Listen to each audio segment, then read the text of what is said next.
హా! ఇక మనం ఇప్పటిదాకా దేశాలు యుద్ధం చేసుకోంగా చూసినాం గానీ, ఊరకు ప్రయాణికులు రైళ్ళు యుద్ధం చేసుకుంటే చూడవలసి వచ్చిందోల్లా. ఇదెక్కడ ఈ చంద్రం సలగుండా చూడుర్రి.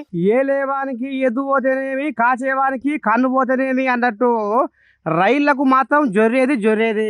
ఏదేమైనా పురస్తే, ఎంతవరకైనా పురస్తే, ఊపిరి ఊసిపోయినా పురస్తే, పానం కింద మీదైనా పురస్తే, కానీ మొత్తం మీద రైళ్ళ అడుగు పెట్టవలసిందే, రైలుతోటి యుద్ధం చేయవలసిందే అని పారాలకు తెగిసి చోటు లేకున్నా, సందు లేకున్నా రైలు బండి పట్టుకొని ఏలాడుతుర్రురా ప్రయాణికులు చూడుర్రి. ఇక ముంబై లోకల్ ట్రైన్‌లో ప్రయాణం చేయడము కత్తిమీద సాము లెక్కనే అయిందటనుల్లా ఆ జనాలకు.